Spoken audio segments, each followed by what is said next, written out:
Olá, diretamente de Dois Córregos, interior de São Paulo. Seja bem-vindo, bem-vinda.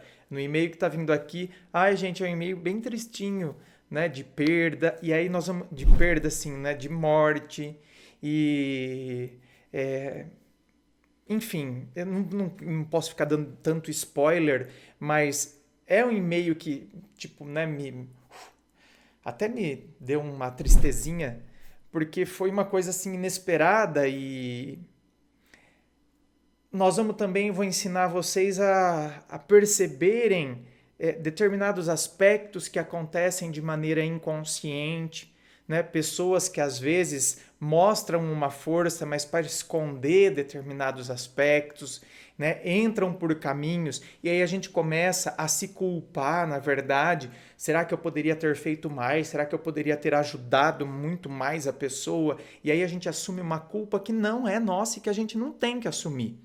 Vamos acompanhar porque é bem interessante esse assunto, né? Vamos lá? Roda a vinheta.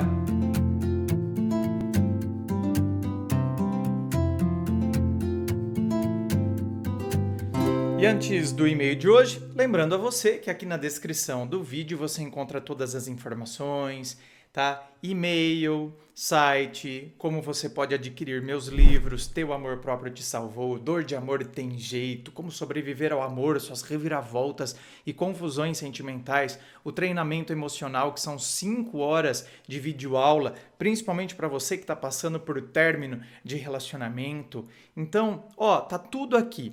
Dá uma conferida, dá uma analisada, tá bom? Vamos então ao e-mail dela, que diz assim: Oi André, me chamo tal, tenho 23 anos, comecei a te acompanhar depois de um término de namoro. Gosto dos seus vídeos, minha história é bem louca e gostaria que você me respondesse. Comecei a namorar quando tinha 16 anos com um primo. Eita! Nosso namoro foi evoluindo com o tempo. Ele foi meu primeiro namorado e eu a primeira dele. Aprendemos e vivemos muita coisa juntos. Foi uma relação incrível, sempre. No ano passado, descobrimos que os pais dele, que eram meus tios, tinham câncer. Os dois? Foi um período difícil para a família e eu acompanhei bem de perto, por amar meus tios e por amor ao meu namorado. Foi uma rotina horrível de hospitais, dificuldades, enfim, todo o desgaste da doença. Em fevereiro desse ano, meus tios faleceram. Ai, meu Deus! Ai, me deu até um negocinho no coração agora. Gente, mas os dois? Ai, que história triste! Ai, nossa! Jesus amado, não! Ai, puxa vida! Ai, que triste, gente! Ai, não. Ai, que doença ingrata! Ah, meu namorado foi muito forte. Estava lidando bem com a morte e eu admirava muito por isso. É, você sabe que às vezes, minha querida, às vezes é um mecanismo de defesa, né, no início. Depois a pessoa cai. Por isso que é preferível celebrar o luto, né, de cara assim, do que eu me mantenho firme, mas depois, pum, depois cai. Porém, depois da morte, senti ele muito desapegado de tudo, inclusive de mim. Nosso relacionamento estava muito no tanto faz. Ele já não fazia questão de me ver. Quando saímos, brigávamos por coisas bobas e estava muito desgastante. Então eu decidi terminar. Fui muito julgada pelas pessoas por ter terminado depois da morte dos pais dele. É claro, né, minha querida, porque assim, é fácil para as pessoas julgarem. As pessoas são muito rápidas no julgar, mas muito lentas no compreender, né? É, são muito rápidas no odiar e muito lentas no amar. Infelizmente, é assim caminha a humanidade com passos de formiga e sem vontade. Quando eu pedi para terminar, era para dar um susto, para ele ver que aquele comportamento faria ele me perder, mas ele topou na hora. Fiquei arrasada, não esperava aquilo. Continuamos conversando, ainda saímos algumas vezes. Depois descobri que ele estava ficando com outras pessoas, cada dia uma, levando para casa e tudo mais, tornando-se uma pessoa que eu não imaginava. Tentei voltar umas 2 vezes e ele não quis. Decidi então seguir a vida e evitá-lo porque ainda o amo. Ele falava comigo praticamente todos os dias, sentia ciúmes de comentários de pessoas no meu Facebook. Quando ele soube que fiquei com outro cara em uma festa, tomou um Rivotril para dormir e não pensar no ocorrido, sendo que ele fica com várias, inclusive a primeira foi uma semana depois do término. E a nossa vida tem sido essa. Eu não converso com ele, mas quando ele fala comigo, eu falo normalmente. Me encontro no impasse. Não sei se devo ter expectativa de voltar. Essas coisas que ele faz me fazem ter esperança. Mas dia desses perguntei se, em algum momento, ele pensou em voltar e ele disse que não. Ajude-me a analisar e, caso não seja o momento de voltar, me ajude a descobrir um norte, porque todas as minhas recordações me levam a ele. Detalhe que durante os 7 anos não terminamos nenhuma vez. Se possível, me responda. Tá. Aí ela termina o e-mail. Olha, gente, veja bem, minha querida, todas as minhas recordações me levam a ele. Veja bem, minha querida, é claro que as suas recordações vão te levar a ele. Primeiro, porque ele foi o seu primeiro namorado e você é a primeira namorada dele. Então, a única referência que você tem, e são 7 anos, né? Dos 16 aos 23. Então, o que acontece? A sua referência é ele, minha querida. Agora, veja bem, não dá para a gente saber ao certo o que está acontecendo dentro dele. Ah, parece que ele desencanou de tudo, então, né? Ah, eu admirava porque ele foi forte diante da morte. Então, é a tal história. Será que tem toda essa força mesmo? Ou tem todo um mecanismo de defesa empregado aí? E aí então entrou, ele ligou o foda-se nesse sentido. Então parece que, sabe, tipo, às vezes não é consciente, não é. Porque conscientemente ninguém quer escolher o pior caminho. Então, o que acontece? Muitas vezes esse mecanismo de defesa que eu estou falando aqui não é consciente, gente. A pessoa pensa, vou usar um mecanismo de defesa porque não quero, não é? Enfrentar a morte, a perda dos meus pais. Os dois morreram, gente. Então, não vou, né, enfrentar isso assim, de frente. Vou desenvolver um mecanismo de defesa. Tudo isso acontece de maneira inconsciente. Então, eu me escondo atrás de uma suposta força. Então, mas o que de fato está acontecendo está aqui, escondido atrás dessa casca. Essa casca de que eu tô forte e tal, e inconscientemente também vem a sensação de que eu não posso mais me apegar a alguém, porque as pessoas que eu me apego, elas morrem e eu sofro. Duro isso, né? Essa história mexeu um pouco comigo, viu? Me deu uma tristeza. Então, o que acontece? É isso. Pode ser isso. É difícil porque, assim, não tem como eu entrar dentro da cabeça da outra pessoa, né, gente? São os mistérios do ser humano, os labirintos do ser humano. Mas pode ser isso? Pode ser. Pode ser que esse tipo de pensamento inconscientemente tenha se passado? Pode ser.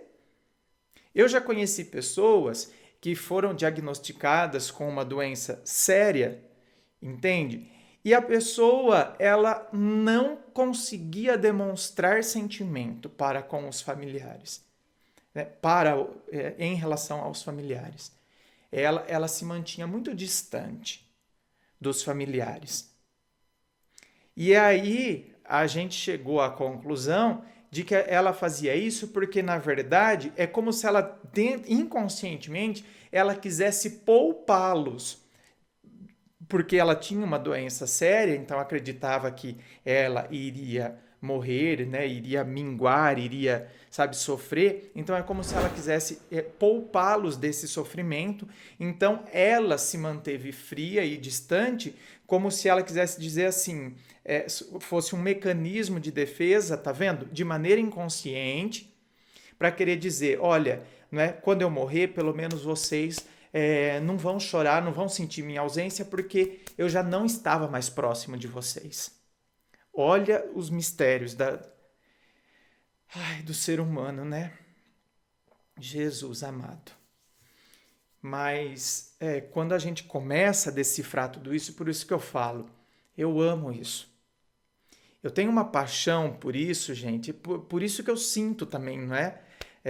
Claro que depois, na hora que eu desligo a câmera, eu fico na paz do Senhor. Eu não posso carregar as histórias para dentro de mim, né? Senão, já pensou a carga emocional que eu levaria? Meu Deus do céu, pelo amor de Deus. Mas enquanto eu estou aqui, isso corre nas minhas veias, porque é uma coisa que eu amo. Eu gosto muito, muito, muito, muito, muito de fazer e de caminhar por esses labirintos. E se de alguma forma eu posso ajudar as pessoas nesse sentido, e eu me ajudo, porque tem essa, né? As pessoas acham que eu estou ajudando elas, mas eu estou, na verdade, também me ajudando, então a gente está crescendo em conjunto. E eu acho isso fantástico, porque isso não tem nas escolas. Nós não vamos aprender, não é verdade? A gente aprende a achar o valor do X. É a incógnita. Agora, a grande incógnita, que é a vida, essa a gente não aprende a lidar, não é? Com as emoções, a gente não aprende a gerenciar, a gente não aprende. Então, minha querida, pode ser isso? Pode ser. Agora, veja bem, André, e se for isso? Então, de fato, eu estou errada. Eu não deveria ter abandonado. Mas aí é que tá. É difícil você mostrar isso para a pessoa quando a pessoa não quer enxergar. Então você está perguntando, você já pensou em voltar? Não, não penso em voltar. Então, a própria pessoa tem dificuldade. Mas você está precisando de ajuda. Quem falou que eu estou precisando de ajuda? Sabe? É algo mais ou menos assim. Eu aqui, a partir do seu relato, estou falando do que pode estar acontecendo com ele. Não estou falando que é o que aconteceu. É uma hipótese do que pode ter se passado dentro dele. Mas geralmente também, quando acontece isso, se a pessoa não quer, meu bem, pode esquecer. Pode esquecer. Entende? Enquanto a pessoa não quiser, não adianta. Então, minha querida, você não está errada e não tem que carregar essa culpa. Não tem que carregar essa culpa, não tem que achar que você o abandonou, não tem que... Você esteve ali e você, pelo contrário, né, está tentando adentrar, mas ele não permite que você adentre. Então, por aí você vê, ele não permite que você adentre e muitas vezes ele não permite que as pessoas o ajudem. Então, fica muito difícil quando a própria pessoa não permite. Então, infelizmente, talvez ele vai sustentar essa casca, talvez ele entre numa vida totalmente desregrada, tá? Para manter essa aparência do eu não tô nem aí, eu liguei o foda-se. Talvez ele entre numa vida bem desregrada, em termos de bebida, até drogas podem entrar aí. Né? E aí, infelizmente, pode chegar um momento, né, em que ele perceba que ele precisa de ajuda, e aí vai vir toda essa descarga que não aconteceu aqui, vai vir, vai ser um período muito difícil, mas aí tem a possibilidade do recomeço, isso que é maravilhoso também no ser humano, a possibilidade do recomeço. Só que a gente também não pode se sentir mal pelo fato de não ter ajudado alguém. Porque, veja bem, o que estava ao nosso alcance a gente fez. Como dizia Pitágoras, filósofo pré-socrático. Pitágoras dizia o seguinte, e eu usei isso até no meu livro, No Teu Amor Próprio Te Salvou. Levanta teu semelhante, levanta. Ajuda teu semelhante a levantar a carga, mas não a carregues. Então, eu posso ajudar, né, a pessoa a levantar a carga, mas é ela que tem que carregar. A carga é dela, é ela que vai ter que resolver. Então, eu não posso me culpar ou me achar uma pessoa, então, né, horrorosa porque eu não ajudei a pessoa. É ela que tinha que resolver. É ela que tem que querer. Não sou eu. O que estava ao meu alcance, eu fiz. Tenhamos essa consciência sempre, meus amores. Senão, a gente assume um peso que não é nosso. Certo? Inscreva-se, fico aguardando a sua inscrição. Me acompanhe nas redes sociais. Coloco tanta coisa lá no Instagram. Tem até a história da Giovana e do Luiz Ricardo. A Peixa, a antiga Peixa, né, que aparecia no cenário aqui. A Peixa apareceu lá no Instagram, gente, fazendo vídeo com bolinhas saindo e tudo. Então me acompanhe lá no Instagram, tem muita coisa lá no Instagram. Lá é uma coisa mais informal. Não que aqui seja formal, não é? Mas lá, assim, tipo, apareço às vezes de regata e tipo, né? Paz e amor. Inscreva-se, me acompanhe nas redes sociais. Se você curtiu, dê um like, compartilhe com seus amigos. Compartilha, cara. Vamos lá. Vamos fazer o canal crescer, explodir. Vamos lá. Gostou do efeito sonoro, né? Adoro fazer efeito sonoro. Um beijo. Tchau.